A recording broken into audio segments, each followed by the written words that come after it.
মালদহের উড়ানে green signal, খুব শীঘ্রই চালু হতে চলেছে মালদহে বিমান পরিষেবা। শুক্রবার পরিদর্শন করে ইঙ্গিত রাজ্যের পরিবহন দফতরের কর্তাদের।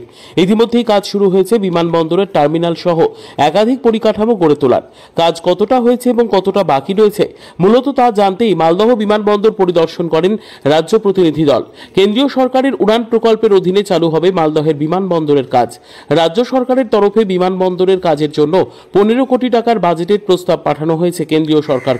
বরাদ্দকৃত সেই টাকাকে দ্রুত কাজে লাগাতে পরিকাঠামো খতিয়ে দেখা হচ্ছে।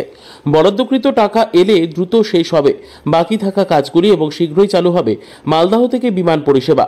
মালদহ বিমানবন্দর পরিদর্শনে এসে এমনটাই জানান রাজ্য পরিবহন দপ্তরের অ্যাডিশনাল সেক্রেটারি আব্দুল রকিব শেখ। পুরো কাজ আমাদের গভর্নমেন্ট টেক আপ করেছে এবং সেটা বিভিন্ন ফেজে এগোচ্ছে। যে অবস্থায় আছে, আমরা অ্যাকচুয়ালি কী অবস্থায় আছে সেইটা সরেজমিনে একটু দেখতে এসেছি রাজ্য থেকে। কারণ এরপরে বাকি কাজ যেগুলো আমরা প্ল্যান করেছি, যেগুলো এস্টিমেট করেছি, সেইগুলো করতে গিয়ে আমাদের আর কি অসুবিধা হতে পারে বা সেটা হওয়ার পরে আরও কিছু বাকি থাকবে না, সেইগুলো বোঝার জন্য এসেছি। এর বাইরে আমাদের এখনই বলার মতো উল্লেখযোগ্য কিছু নেই।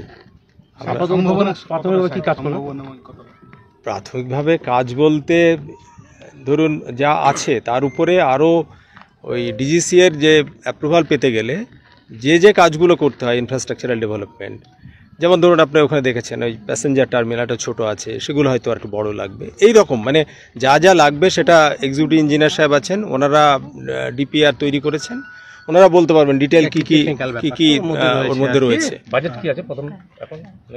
সেটা আমরা 15 কোটি টাকার বাজেট আমরা পাঠিয়েছি কেন্দ্র সরকারের কাছে।